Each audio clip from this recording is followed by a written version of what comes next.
आज 3 साल मुकम्मल हो गए रिजीम चेंज ऑपरेशन को। इन 3 सालों में अब तक एस्टेब्लिशमेंट जो करना चाह रही थी वो हासिल नहीं कर पाई। यानी पहले ये होता था कि एस्टेब्लिशमेंट जब भी रिजीम चेंज करती थी तो अवाम उसको वेलकम करते थे, अवाम को खुशामदीद कहते थे, वो कहते थे ठीक किया आपने, खैर मकदम किया जाता था पाकिस्तान में, लोग मिठाइयाँ बांटते थे।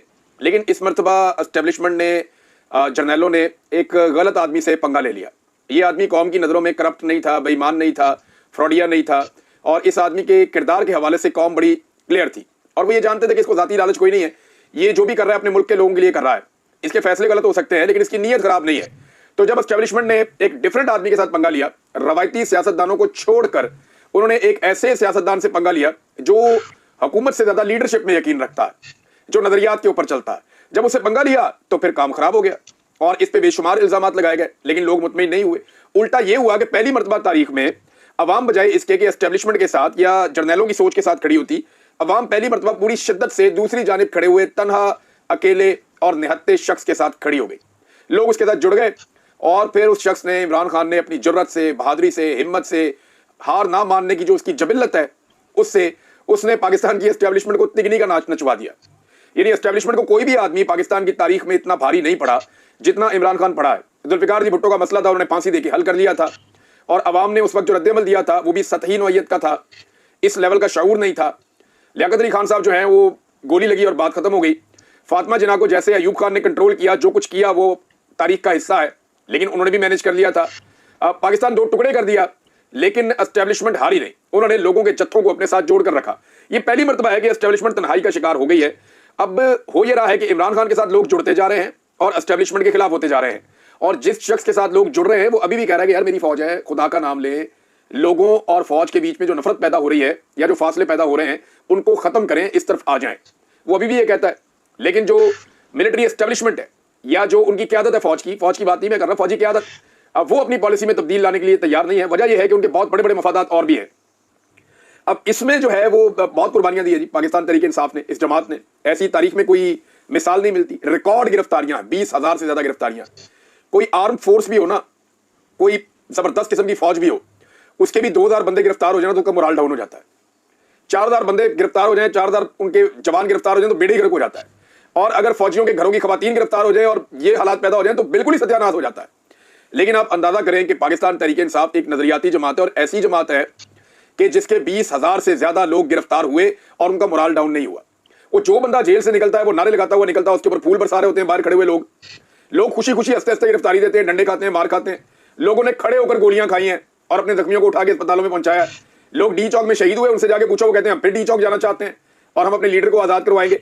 तो इमरान खान के लोग टूट नहीं रहे, हिम्मत नहीं हार रहे। और ये रिकॉर्ड गिरफ्तारियों के बावजूद किसी भी सियासी जमात के आप अगर 5,000 बंदे आप गिरफ्तार कर दें, नून लीग के मैं आपको बताता हूं 1,000 बंदा, मैं लिस्ट देता हूं आपको बना के, 1000 बंदा आप नून लीग का पाकिस्तान पूरे में से उठा दें, ये जमात बाहर निकलना बंद हो जाएगी, इनकी बिल्कुल ही औकात खत्म हो जाएगी। नजरिया कोई नहीं है ना, बयानिया कोई नहीं है। इस वक्त बयानिया हो तो चलो लोग मार खा लेते हैं। पीपल्स पार्टी जो है वो एक दौर में बड़ी तगड़ी जमात हुआ करती थी जब ये भुट्टो खानदान के पास थी। अब जब से ये जमात सरदारियों के पास आई है तो ये कॉस्मेटिक सोल्यूशन के जरिए चल रही है, उसके भी पल्ले कख नहीं है। किसी और जमात ने सिंध के ऊपर सही तरह तवज्जो दी होती तो आज पीपल्स पार्टी जो है उसका बिल्कुल ही सफाया हो गया होता। तो ये रिकॉर्ड गिरफ्तारियों के बावजूद इस तरह खड़े रहना, ये इमरान खान के नजरिए की बदौलत है। सबसे पहले तो अल्लाह रब्बुल इज्जत का फजल होता है किसी के ऊपर कि अल्लाह उसको सब्र दे, हौसला दे, हिम्मत दे, उसको खड़ा कर दे और उसके दिमाग में ये डाल दे कि तुम हक पे खड़े हो, अब तुमने पीछे नहीं हटना। तो इमरान खान का जीतना पाकिस्तान के जीतने के लिए बहुत जरूरी है। ये बात मोहम्मद जुबैर साहब पीटीआई के अंदर तो नहीं है ना, वो ये कहते हैं मैं चाहता हूं कि इमरान खान डटा रहे और हार ना माने, और इमरान खान का सोशल मीडिया अगर बंद हो गया तो इमरान खान बहुत पीछे चले जाएंगे। ये मोहम्मद जुबैर साहब कह रहे हैं जो पीएमएलएन के नुमाइंदे हैं। अब उन्होंने ये बात की है। इसके अलावा जनाब खवातीन के ऊपर जिस किस्म का तशद्दुद हुआ, टॉर्चर हुआ, जो बच्चों के साथ हुआ, जो चादर और चारदीवारी का तकद्दुस पामाल किया गया, असल में हुआ ये कि पाकिस्तान की एस्टेब्लिशमेंट बौखला गई। उन्होंने कभी इतने सख्त दुश्मन का सामना नहीं किया। पाकिस्तान के अंदर उनको आदत पड़ी हुई थी, इसको पकड़ा चपेड़े मारी, इधर कर दिया, उसको उठाया उसको अंदर कर दिया, इसको लापता कर दिया, जो बोलने के लिए निकला उसको डंडे मार दिए, कोई ज्यादा उछल रहा उसको गोली मार दी, बंदों को जबरी तौर पर गुमशुदा कर दिया। ये पाकिस्तान की एस्टेब्लिशमेंट का जो है ना वो इनका झाका खुला हुआ था कि जो मर्जी करते जाओ और लोगों को कंट्रोल रखो और जो है वो आप आराम से अपना रूल यहां पे कायम रखें। लेकिन पहली दफा ना इनका मुकाबला हो गया एक ऐसे आदमी से जिसने लोगों को नजरिया दिया, लोगों को खड़ा कर दिया और लोग हार नहीं मान रहे, ना वो आदमी हार मान रहा है। तो इसमें एस्टेब्लिशमेंट पहले तो बुखलाहट का शिकार हो गई, उसके बाद उन्होंने जनाब इस चीज को एक चैलेंज के तौर पे ले लिया और तब से लेकर अब तक लगातार कभी ओवरसीज पाकिस्तानियों पे अटैक होता है, कभी सोशल मीडिया पे अटैक होता है, कभी लोग जबरी तौर पे लापता किए जाते हैं। लेकिन पुरअमन तहरीक की इससे बड़ी मिसाल और कोई नहीं होगी। इमरान खान साहब के बदतरीन मुखालिफ भी चंद बातें मानते हैं। एक, वो आदमी करप्ट नहीं है, बेईमान नहीं है। दूसरा, वो आदमी पाकिस्तान का गद्दार और दुश्मन नहीं है। तीसरा, उनके बदतरीन मुखालिफिन भी इमरान खान साहब के ये मानते हैं कि पाकिस्तान की एस्टेब्लिशमेंट को अगर किसी ने नाकों चने चबवाए हैं, इन जर्नैलों को पहली मरतबा किसी ने सोचने पर मजबूर किया है और किसी ने इनको दीवार के साथ लगाया है, तो वो इमरान खान है। और ये उसने बड़े पुरअमन तरीके से किया है, जेल में बैठकर किया है। अब ना इमरान खान हार मानता है, ना उसके लोग हार मानते हैं। रजीम चेंज ऑपरेशन को 3 साल मुकम्मल हो गए। मेरी गुजारिश है पाकिस्तान के फैसला साजों से या पाकिस्तान की मिलिट्री एस्टेब्लिशमेंट से कि जरा बैठ के तन्हाई में सोचें कि इन 3 सालों में आपने हासिल क्या किया। इन 3 सालों में पाकिस्तान की आवाम की अक्सरियत आपने अपने खिलाफ कर ली। इन 3 सालों में आपने पाकिस्तान की मईशत तबाह बर्बाद कर ली। इन 3 सालों में आपने पाकिस्तान में दहशतगर्दी के नासूर को दोबारा से पैदा करके उसको पनपने का मौका दे दिया। इन 3 सालों में आपने पाकिस्तान के अंदर जमहूरी इकदार को तबाह बर्बाद कर दिया। इन 3 सालों के अंदर आपने अपने ऊपर बड़े बड़े इल्जामात लगवा लिए। इन 3 सालों के अंदर आपने अपना सारा कारोबार और सारी चीजें बेनकाब करवा ली। इन 3 सालों के अंदर वो चीजें जो कौम को आपके बारे में कभी पता नहीं चलनी थी, वो सारी चीजें कौम के सामने आ गई इन 3 सालों के अंदर। इन 3 सालों के अंदर पाकिस्तान की मईशत कहां से कहां पहुंच गई और आलमी सतह पर पाकिस्तान कहां है। यानी पाकिस्तान के अंदर जुल्म, जबर, फसाइयत, इंसानी हकूक की पामालियों के तौर पर इस मुल्क को जाना जाता है। दहशतगर्दी की लिस्ट में पाकिस्तान दुनिया में दूसरे नंबर पर आ गया है। यह है आपकी इन 3 सालों की टोटल कमाई। आप एक शख्स को हराना चाह रहे थे जिसका नाम इमरान खान है। उस शख्स को हराने के चक्कर में हर मैदान में आप हार गए, लेकिन वो आदमी ना आपसे हार रहा है और ना वो आपसे ऐसे हारेगा। एक ही तरीका है उसके साथ, आप जाएं और जाकर उसे बैठें और उसे कहें कि हमें कोई फेस सेविंग दे दे, हमें किसी तरह से इसमें से निकाले, पाकिस्तान की खातिर हम आगे बढ़ना चाहते हैं। तो फिर वो आपको कोई रास्ता दे देगा। वो बार बार ये बात करता है कि यही एक रास्ता है जिससे मैं निकाल सकता हूं सबको। उसको अपनी जात के लिए कोई डील आपसे नहीं चाहिए, ये आपकी भूल है। दूसरा आ जाए कि ये जो मादनियात वाला मामला है, इस पर मामला बहुत आगे बढ़ गया। एस्टेब्लिशमेंट की जानिब से अली अमीन गंडापुर साहब पे बहुत दबाव है कि जितनी जल्दी हो सकता है हर हाल में माइंस एंड मिनरल्स का जो बिल है इसको पास करवाया जाए। और देखें ना, ये एक नॉर्मल सी चीज है, एक बिल पास करवाना है, लेकिन वजीर आला इस पे बात कर रहा है, उसका मुशीर इस पे बात कर रहा है, तर्जुमान उस पे बात कर रहा है, उसका भाई उस पे बात कर रहा है, वफाकी हुकूमत उस पे बात कर रही है, आर्मी चीफ सरमायाकारों से मिल रहा है, वजीर आज़म सरमायाकारों से मिल रहा है।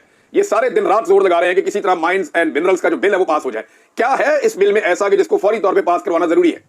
शहबाज गिल साहब ने एक बात की है, जरा वो मैं पहले आपके सामने रखूं। डॉक्टर शहबाज गिल साहब, पाकिस्तान तहरीक इंसाफ से इनका ताल्लुक है, और वो कहते हैं जी कि मुझे लगता है कि जब तक मिनरल बिल पास नहीं हो जाता, खान की मुलाकात को बंद रखा जाएगा। इन्हीं मिनरल्स को सस्ते दामों बेचकर इमरान खान जैसे हीरे को जेल में रखने का सौदा आलमी साम्राज्य से किया जाएगा। ये मामला इतना सादा नहीं है। गौर करें, नून लीग इस बिल की हमायत कर रही है। समझ आएगा आपको? ये गिल साहब कह रहे हैं। अच्छा, कुछ चीजें इसके अंदर जो है वो महमूद खान अचकजई साहब ने भी कही है, लेकिन उससे पहले मैं आपको बताता हूं कि आर्मी चीफ ने मुलाकात की है अमरीकी वफद से। अमरीकी वफद से आर्मी चीफ की मुलाकात हुई है, खबर छपी भी हुई है। मादनी दौलत की तरक्की के लिए पाकिस्तान की पॉलिसी पर इजहार इत्मीनान। अमेरिका ने इत्मीनान का इजहार किया कि आपकी मादनी पॉलिसी ठीक है। अमेरिका का क्या लेना देना हमारी मादनी पॉलिसी से भाई? और आर्मी चीफ जो है उन्होंने अगर बात करनी है तो असले पे बात करें, कश्मीर पे बात करें, फलस्तीन पे बात करें। आर्मी चीफ ने अगर बात करनी है तो दहशतगर्दी पे बात करें, मकबूजा कश्मीर पे बात करें, हथियारों, इन चीजों पे बात करें। आर्मी चीफ मादनियात के ऊपर बात कर रहे हैं और वो कह रहे हैं जी हम मुतमईन हैं जो आप कर रहे हैं मादनियात के मामले पे। तो अमेरिका को मुतमईन क्यों करना है हमने अपनी मादनियात के मामले पे? एक बड़ा सवाल ये है। और ISPR के मुताबिक army chief general Asim Munir के साथ मुलाकात के दौरान अमरीकी वफद की जानिब से मादनियात से मुताल्लिक बामी शराकत की पॉलिसी पर एतमाद करके मिल के हम करते हैं और मादनियात के शोबे के अंदर वो इन्वेस्टमेंट होनी है। अब इसमें एक शहबाज शरीफ का भी स्टेटमेंट है, वो भी मैं आपके सामने रख देता हूं ताकि एक ही साथ चीजें फिर आगे बढ़ जाएं। और मैं आपको बताता हूं एक्चुअली शहबाज शरीफ साहब ने इसमें क्या कहा है। वज़ीर आज़म शहबाज शरीफ से अमरीकी वफद की मुलाकात। वफद ने अमरीकी कंपनियों की जानिब से मादनियात के शोबे में सरमायाकारी में दिलचस्पी से आगाह किया। वज़ीर आज़म का सदर ट्रंप के साथ मिलकर काम करने की पाकिस्तान की ख्वाहिश का इजहार। अब ये ट्रंप के साथ मिलकर काम करना चाहते हैं। शहबाज गिल का ये इल्जाम है कि ये मादनियात दी जाएंगी चंद कवानीन के तहत एस्टेब्लिशमेंट को या SIFC को, और वो उन मादनियात को सस्ते दामों में गैर मुल्की आकाओं को फरोख्त करेंगे और वो जो उनको मुनाफा मिलेगा उसके बदले में इमरान खान साहब को जेल में रखने का बंदोबस्त किया जाएगा। ये शहबाज गिल साहब का बयानिया है, लेकिन बहुत जल्दी और उजलत में है खैबर पख्तूनख्वा की हुकूमत। कैबिनेट तो इसको आगे बढ़ा चुकी है, अब असेंबली से इस बिल को मंजूर किया जाना है। और क्या असेंबली में यह बिल मंजूर किया जा सकता है? पाकिस्तान तहरीक इंसाफ के लोगों का कहना है कि ये लंबा चलेगा असेंबली के अंदर। कुछ सोर्सेज ने मुझे बताया कि स्पीकर बाबर सवाती के ऊपर बहुत दबाव है कि जितनी जल्दी होता है इसको कंक्लूड करें मामले को। लेकिन स्पीकर बाबर सवाती को पाकिस्तान तहरीक इंसाफ के बहुत सारे अरकान ने यह कहा कि जनाब अभी आप ना करें, इसको जरा चलने दें, थोड़ा सा हमें इसके ऊपर डिस्कशन करने दें, इसको स्टडी करने दें, ये हमारे हाथ से चीजें निकल जाएंगी। महमूद खान अचकजई साहब ने भी इसके बारे में चंद स्टेटमेंट दिए। वो क्या कहते हैं जरा वो भी सुन लें आप। जिस अंदाज में KPK PTI अपने मिनरल्स को बचाने में लगी है, हम उन्हें सपोर्ट करते हैं। फिर जब वापसी का रास्ता नहीं होगा तो नुकसान इस मुल्क का होगा। इस मुल्क पर रहम करें। आईन और 18वीं तरमीम कहती है कि सूबों के वसाइल पर सूबों का इख्तियार होगा। ये महमूद अचकजई साहब ने कहा। दूसरा सुने बलूचिस्तान ने क्या किया उसके बारे में जरा महमूद अचकजई साहब का दावा सुने आप।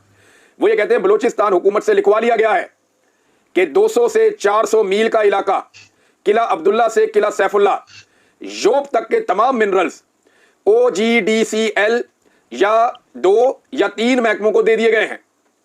वो ये कह रहे हैं कि ये लिखवा लिया गया है बलूचिस्तान की हुकूमत से कि बलूचिस्तान ने ये मिनरल्स और ये वसाइल 2-3 महकमों को दे दिए हैं, उनसे लिखवा लिया गया है, और इसमें बलूचिस्तान का हिस्सा सिर्फ 10% होगा। होना तो ये चाहिए ना, जहां पे ये मादनियात निकल रही हैं उस सूबे का कम से कम आधा हिस्सा तो होना चाहिए, 50% तो होना चाहिए, लेकिन 10% महमूद खान अचकजई साहब ने दावा किया और वो कह रहे हैं कि इसके खिलाफ हम अदालत में जा रहे हैं। ये जनाब महमूद अचकजई साहब ने बताया। अब खैबर पख्तूनख्वा की काबीना से ये मामला आगे बढ़ गया है। शहबाज गिल का दावा मैंने आपके सामने रख दिया है। ये हो क्या रहा है, इसके बारे में मैं एक चीज और आपके सामने रखता हूं, ये भी बड़ी इंटरेस्टिंग है। अब जो बैरिस्टर सैफ है, अली अमीन गंडापुर के मुशीर हैं, वो ये कहते हैं कि वजीर आला शोबा मादनियात को माफिया के चुंगल से आजाद करवाना चाहते हैं। माइंस एंड मिनरल्स एक्ट में मुजव्वजा तरामीम के खिलाफ माफिया सरगर्म है। वो ये कहते हैं जी कि ये कोई कब्जा माफिया जिसने मिनरल्स के ऊपर कब्जा किया हुआ है, तो भाई ये तो बड़ा आसान है। अगर किसी ने इलीगल कब्जा किया हुआ है, आप पुलिस को भेज के छुड़वा लें। पुलिस नहीं कर पाती तो FC को साथ भेज दें, वो नहीं कर पाती तो वहां पे आप लेटर लिखें रेंजर्स को और इनको साथ भिजवाएं फौज को, और जाके कब्जा छुड़वाएं आप मिनरल्स के ऊपर से। क्या कब्जा छुड़वाने के लिए असेंबली से करारदाद करवानी पड़ेगी आपको, या असेंबली से आपको बिल पास करवाना पड़ेगा? यानी माफिया से कब्जा अगर छुड़वाना है तो कानून तो पहले ही मौजूद है कि कब्जा हो ही नहीं सकता और कब्जा होना ही नहीं चाहिए। और चुंगल से आजाद करवाने का क्या मतलब है? किसके चुंगल में है वो? किसने कब्जा किया हुआ है? कौन मादनियां निकाल रहा है पाकिस्तान की, बलूचिस्तान की या खैबर पख्तूनख्वा की? भाई जो भी करेगा इलीगल काम उसके खिलाफ स्टेट को एक्शन लेना चाहिए, और स्टेट एक तरीके से चलती है। देखें, अब ये कहते हैं कि जी आप जाएं और जाके वो पूरा कानून पढ़ें। उसके कुछ हिस्से मैंने पढ़े, लेकिन देखें कानून पढ़ने में तो 26वीं आईनी तरमीम भी बड़ी खूबसूरत थी, बड़ी जबरदस्त थी। कुछ लोग दावा कर रहे हैं कि जब तक ये बिल मंजूर नहीं हो जाता तब तक इमरान खान साहब से मुलाकात भी नहीं करवाई जाएगी और मुलाकातों को खोला नहीं जाएगा जब तक ये बिल पास नहीं कर देती खैबर पख्तूनख्वा की असेंबली। और ये इनके लिए जीने मरने का मसला बना हुआ है, इसलिए कि आपको याद होगा मैंने आपको बताया थोड़ा सा पहले कि सऊदी अरब को भी इन्होंने बलूचिस्तान में जो माइंस है उनके अंदर एक बड़ा हिस्सा दिया था। रिकोटिक का गालिबन आई थी खबर, और मैंने आपको बताया था कि जिन पैसों में इन्होंने दिया है वो उनसे ज्यादा पैसों का है। जो खबर आई थी उसके मुताबिक मैंने आपको कैलकुलेट करके बताया था कि वो कितना बड़ा उसके अंदर मुनाफा हो सकता है, लेकिन वो किस तरह दिया गया है ये उस वक्त की खबर के मुताबिक मैंने आपको अपना तजिया दिया था। अब ऐसे ही ये मिनरल जो है अगर इनको ओने पोने बेचा जाए तो जो खरीदने वाले हैं वो तो आपको कोई भी फायदा देंगे। ये बात शहबाज गिल साहब ने उठाई है। अब आ जाए नाजरीन इस मामले के ऊपर कि इसका बनेगा क्या, तो मैं आपको ये बताऊं कि पाकिस्तान की अवाम ने इसको ले लिया 26वीं आईनी तरमीम की तरह। अब लोग गुस्से में क्यों हैं? देखें, जो भी इख्तियारात अली अमीन गंडापुर देगा वफाकी हुकूमत को, वो उस हुकूमत को जाएंगे जो फार्म 47 की जाली हुकूमत है। तो क्या पाकिस्तान के जो वसाइल हैं उनका फैसला वो लोग कर सकते हैं जिनके पास जाली मैंडेट है? और अली अमीन गंडापुर साहब अपनी असेंबली के जरिए से खुद लिखकर दे रहे हैं कि जी हमारे वसाइल का, हमारी मादनियात का आप फैसला कीजिए, क्योंकि आप जाली मैंडेट के ऊपर आकर बैठे हुए हैं। भाई कोई लेजिटिमेट गवर्नमेंट आए जिसके बाद अवाम का मैंडेट हो, जो अवाम को जवाब दे हो, जिन्होंने ये मुल्क छोड़ के भागना ना हो, तो उनको तो आप अपने वसाइल दे सकते हैं। फिर भी सूबों के वसाइल सूबों के पास रहने चाहिए। लेकिन अगर एक गवर्नमेंट लेजिटिमेट ही नहीं है, वो जाली हुकूमत है, उसको उठा के आप दे रहे हैं। ये देखें ना, ये एक नॉर्मल चीज बनाई जा रही है। पहले अली अमीन गंडापुर साहब जब मिलते थे अब फेडरल गवर्नमेंट को, तो एक बड़ी खबर बनती थी कि कैसे मिला, हाथ क्यों मिलाया, गले क्यों मिला। वो कहते मैं बड़ी मजबूरी से मिलता हूं, बड़ी तकलीफ से मिलता हूं। लेकिन नाउ इट्स नॉर्मल। अब वो ये कहते हैं कि वर्किंग रिलेशन है। ये वक्त के साथ साथ चीजों को नॉर्मलाइज कर रहे हैं। ऐसा लगता है कि ये 5 साल अगर पूरे करवाने इस हुकूमत के, तो एक वक्त ऐसा आएगा कि इमरान खान साहब की बात कम सुना करेगी खैबर पख्तूनख्वा की हुकूमत, और फेडरल गवर्नमेंट की बात ज्यादा सुना करेगी खैबर पख्तूनख्वा की हुकूमत। ये वक्त आ जाएगा क्योंकि चीजों को नॉर्मलाइज किया जा रहा है ना। अगर आप 1 साल पीछे चले जाए तो ये जो कुछ भी अभी खैबर पख्तूनख्वा की हुकूमत कर रही है, अगर 1 साल पहले कर रही होती तो किस तरह का रद्द अमल होता, या क्या ये कर सकती थी? नहीं कर सकती थी। ये चीजों को आहिस्ता आहिस्ता आहिस्ता नॉर्मलाइज कर रहे हैं लोग। उस समय इसलिए है कि जनाब ये एस्टेब्लिशमेंट जिसने बेड़े गर्क कर दिया है, और एस्टेब्लिशमेंट से लोग वैसे ही नाराज है। तो लोग कहते हैं एक तो आप इनके हाथ में क्यों दे रहे हैं इख्तियारात, दूसरा लोग ये कहते हैं कि इख्तियारात जो है, और जो खैबर पख्तूनख्वा की गवर्नमेंट कहती है ना ब्यूरोक्रेसी के पास है इख्तियारात, हमारा वजीर है बीच में, तो ब्यूरोक्रेट तो अली अमीन की बात भी नहीं सुनते। ये मैंने आपको पहले बताया था। अली अमीन गंडापुर के पास तो ये इख्तियार नहीं है कि वो अपनी मर्जी से ट्रांसफर पोस्टिंग कर सके बड़े पैमाने पे। यानी उनके पास ये नहीं इख्तियार कि वो अपना IG और अपना चीफ सेक्रेटरी ला सके। रोते रहे बड़ा लंबा अरसा ये जा जाके वहां पे एस्टेब्लिशमेंट के आगे, हुकूमत के आगे अपनी मर्जी का IG तक नहीं ला सके। वो सारे कंट्रोल होते हैं एस्टेब्लिशमेंट के हाथों से। तो इसलिए ये ब्यूरोक्रेसी के कंट्रोल में, तो समझे उन्हीं के कंट्रोल में, जो अपने कंट्रोल में रखना चाहते हैं। अब नाज़रीन, इमरान खान साहब को जो है वो बार बार ये मशवरा दिया जाता है, सियासतदान भी देते हैं, सहाफ़ी भी देते हैं। बार बार एक बात वो करते हैं कि इमरान खान साहब जब तक अपना रवैया नहीं बदलेंगे वो जेल से बाहर नहीं आएंगे। ये सारे लोग ये कहते हैं इमरान खान साहब को कि जब तक आप अपना तर्ज सियासत नहीं बदलेंगे। इमरान खान के केसों का तर्ज सियासत से या रवैये से ताल्लुक है या कानून से ताल्लुक है? फिर ये सारे लोग एतराफ़ जुर्म कर रहे हैं ना, इमरान खान साहब की गिरफ्तारी के मामले को मशकूक बना रहे हैं कि अगर इमरान खान के केसेस उनके तर्ज सियासत को तब्दील करने से या उनके रवैये को तब्दील करने से खत्म हो जाते हैं और वो बाहर आ जाते हैं, तो फिर तो इन केसेस की औकात ही कोई नहीं है। और अगर तो ये कानूनी केसेस हैं तो फिर इमरान खान ऊंची बोले या आहिस्ता, वो सियासत ऐसे करें या ऐसे, जैसे मर्जी करें, फिर तो उनके केस खत्म होने चाहिए कानून के मुताबिक, या सजा होनी चाहिए कानून के मुताबिक। तो एक्चुअली जो टाउट्स हैं वो खुद ये एतराफ जुर्म करते हैं कि पाकिस्तान की मिलिट्री एस्टेब्लिशमेंट ने ये जाली केस बनाए हुए हैं और इसलिए बनाए हैं कि वो इमरान खान साहब को तब्दील करना चाहते हैं। लेकिन मुझे नहीं लगता इमरान खान तब्दील होंगे, उनका डीएनए ही अलग है। और एक चीज मैं आपको बताऊं, जो लोग कुरानी आयात पढ़ के और इस्लामी मिसालें देकर औरतों के एहतराम के दर्स दिया करते थे, उन्होंने क्या किया औरतों के साथ कल के दिन में? पाकिस्तान तहरीक इंसाफ की खवातीन को तशद्दुद करके जख्मी किया गया और फिर मीडिया के लोग जो वहां मौजूद थे या बाकी लोग, उनके मोबाइल फोन छीनकर इवन उनके मोबाइल फोन रख भी लिए और कईयों की वीडियोस डिलीट की गई। मीडिया को हरासा करने का ये पहला वाकया नहीं है, बार बार किया जाता है। खवातीन जख्मी हुई हैं कल पाकिस्तान तहरीक इंसाफ की, उनकी बहनों को ले जाकर इतनी दूर एक वीराने के अंदर छोड़कर पुलिस भाग गई है। ये किया गया, कुरानी आयात सुनाई जाती हैं, औरतों के एहतराम की बात की जाती है और फिर औरतों के साथ ये सलूक किया जाता है। क्या औरतें सिर्फ आपके घर की हैं, आपके खानदान की हैं, या दो खानदान है और क्या नाम है, एक शरीफ खानदान और एक जरदारी खानदान, बस इन घरों के अंदर औरतें रहती है, बाकी जगहों पे औरतें नहीं रहती है, उन औरतों की इज्जत नहीं है? भाई इज्जतों का रखवाला समझा जाता है आपको, और आप औरतों के साथ ये कर रहे हैं, हमें दर्ज देते हैं कुछ और खुद करते हैं कुछ और। ये खवातीन के साथ नाइंसाफी है जो मारंग बलोच के साथ हो रहा है, उनके साथ जो दीगर खवातीन है उनके साथ जो हो रहा है। और जुर्म क्या है कि वो इंसाफ मांगते हैं और इसी पादाश में उन्हें जो है पाबंदे सलासल रखा गया है, उनके लिए एहतजाज भी हो रहा है। अब इनको होश आई है कि अख्तर मेंगल तो नहीं मानता, भाई वो तो बैठे हैं एहतजाज कर रहे हैं, धरना दिया हुआ है, लगभग 2 हफ्ते होने वाले उनके एहतजाज को, और ये शिद्दत इख्तियार कर जाएगा आने वाले दिनों में। अब इसमें जो है वो नवाज शरीफ साहब ने कहा कि जाके अख्तर मेंगल साहब से बात करें, क्योंकि बलूचिस्तान से कोई वफद आया था, उन्होंने नवाज शरीफ साहब से मुलाकात की कि जी ज्यादती हो रही है। और देखिए ये सबको पता है कि बलूचिस्तान हार से निकल रहा है। अगर किसी को फिक्र नहीं है तो वो बिलावल और जरदारी, इन दोनों को फिक्र नहीं है। बिलावल 10 दिन के दुबई के दौरे पे चला गया है, कराची के सिंध के हालात आपके सामने हैं, लोग नहरों का रोना रो रहे हैं, किसान को पानी नहीं मिल रहा, खुश्क साली आई हुई है सिंध में, 100 साल का रिकॉर्ड टूट गया है सिंध में, ये हालात पैदा हो गए हैं। सिंध का हारी जो है वो एहतजाज कर रहा है और बिलावल दुबई में एंजॉय कर रहा है। बिलावल का वालिद अस्पताल में, आप अंदाजा कर लीजिए, और वो दुबई में एंजॉय कर रहा है। ये मेरी समझ से बाहर है कि अवाम इनको वोट देती क्यों है? क्या अवाम बेवकूफ है? यदि अवाम बेवकूफ तो नहीं हो सकती, मुझे लगता है इनको वोट देती ही नहीं अवाम, ये कोई चक्कर चला देते हैं हर दफा, और डब्बों में वोट डलते किसी और के निकलते किसी और के हैं। ये तो पाकिस्तान में एक नॉर्मल चीज है। अब इस वक्त नाजरीन फरदुल्ला बाबर साहब पे FIA ने एक कार्रवाई शुरू कर दी है, और इंटरेस्टिंग बात मैं आपको बताऊं, फरदुल्ला बाबर साहब इस तरह के बंदे ही नहीं है। मैं आपको मुस्तफा नवाज खोखर साहब ने उनके साथ काम किया हुआ है, मुस्तफा नवाज खोखर साहब ने उस पर एक स्टेटमेंट भी दिया है, वो मैं आपको पढ़ के सुनाता हूं।